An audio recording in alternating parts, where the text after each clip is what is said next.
干什么？经典不败桌游系列，我是牛修明，我是香云。那我们这一次呢，开始会拍一系列的很经典的游戏，就是可能很早期的，通常都是德式游戏居多，然后一直流传至今，然后还是非常的火红。问过很多桌游店家，这桌游在台湾这10几20年来，会来桌游店玩的，可能50或100个游戏。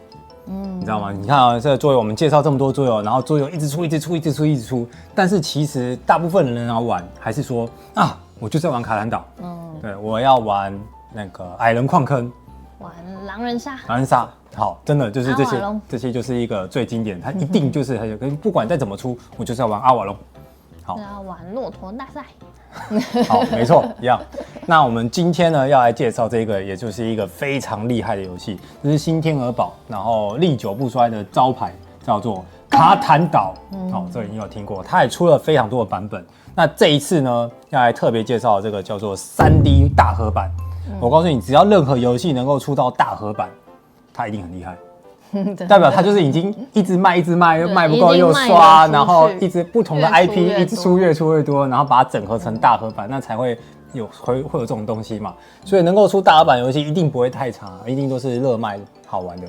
好，那今天这个呢，我们就来简单介绍一下。首先我们先来看一下 3D 的版本到底有什么与众不同，这个 3D 板块还有它的这些 token 牛肉干。我真的觉得这一盒算是非常有诚意的。这个做的很漂亮它这个涂装啊，还有这个 token 啊，还有这个摆设，还有它这个设计的这些位置都非常的到位。好，它也是用拼接而成的。那你可以看到，像这个是什么？森林，好，树林木，然后这个呢岩石，然后这个就是稻田，好，然后这个是沙漠，这是什么？高原之类的啊，羊是这个是羊，那这个呢砖块、矿石，好，这个是矿石，好，大概就几种资源。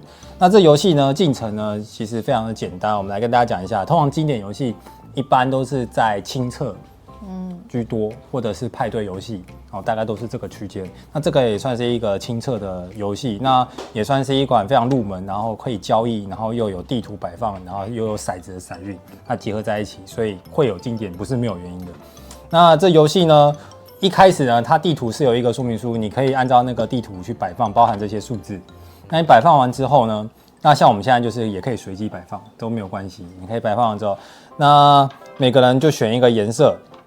那一开始呢，其实呢，你可以有2个村庄，它有一个村庄跟一个城镇，就一个小一点，一个大一点。然后一开始每个人有两条路，这个就是路跟2个村庄，然后轮流摆放，你可以摆放在任何的一个点上。那摆完之后呢，假设说我这个摆放在这个位置，那轮到你的时候有3件事情。第一件事情呢，就是骰骰子，好。你骰出来骰子，因为我放在这边嘛，所以我只要骰出5或9或11，我都可以领到这边的资源，你就可以领到这个资源卡。那领到这个资源卡要做什么呢？其实就是你要继续把资源拿去盖路啊、盖村庄啊，然后升级城市啊，然后每一个村庄就是1分，城市2分，然后谁先达到10分，就是这种岛屿版的大风，对，蛮像的。好，那这个第一个，因为骰子嘛，就有运气的成分在里面。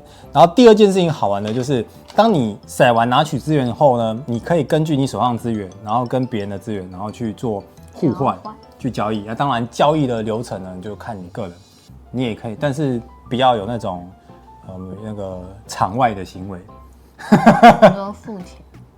例如说，我给你2个面包，真的没有，或者是我帮你什么事情我们禁止场外我们都在游戏内解决。对，好，你可以去任何交易。那交易完之后呢，我们就是盖建筑物，看你要盖什么，非常的简单。那手牌没有上限。那唯一有一个比较特别的，就是有一个强盗有点可爱，好，很和蔼的强盗。那这个强盗呢，它是。你只要骰到7，你会发现这边的数字是没有7的。好，你只要骰到7，你的手牌如果超过7张牌，你就要舍弃掉1半。好，并且你可以把这个强盗放到某一个位置上面。那放在这个位置上面呢，所有的人要这一块就不能收取资源了。嗯，好，这个就是强盗它的功用。那你这边可以看到每一个数字下面呢会有很多点点。好，你知道这点点是什么意思吗？这个点点就是骰到的几率。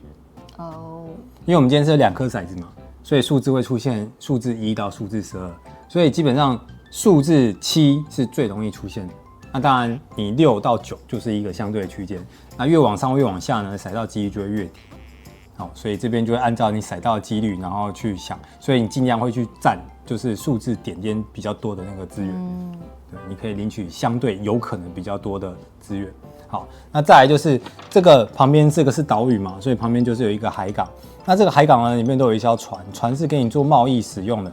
好，那这边贸易呢，一般来讲，如果你没有占到海港，那你可以要换资源的时候呢，除了交易以外，你可以拿4张一样的相同资源去换，跟银行换任意1张。那如果你占到海港呢，像如果你占到的是这个，你就可以变成本来4张变3张。好，如果你占到的是这种特殊海港呢，就是它限定只能用绵羊，但是你就可以用2个绵羊就可以换到一个任意资源。好，那游戏呢基本上就这样子轮流进行。好，那这边你可以去买像这些分数卡或发展卡，发展卡就是有张骑士牌啊，可以去赶走这些海盗，是强盗。那这个数字红色的是什么意思？代表它几率很高。哦，对，它只是告诉你说这个几率是非常高的，所以请大家多来占这个区块。那当然这些数字我会建议你还是平均分散一点，不然有时候可能有些被抢完的游戏就很难玩了。那数字一开始是随机放，还是要照它？它有一个那个表，你可以照着放，但是你也可以随机放，都可以。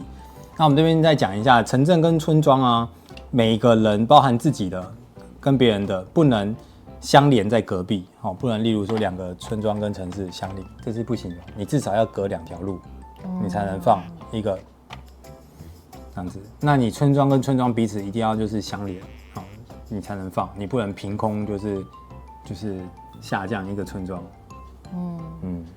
好，那这游戏呢，我们就介绍到这边。好，非常的喜欢这种经典游戏呢，也欢迎在下方留言跟我们知道，或者说你们想听哪些经典游戏呢，也可以跟我们说。那最后记得帮我们按赞、订阅、开启小铃铛，还有超级感谢哦。我们下一支影片见喽，拜拜。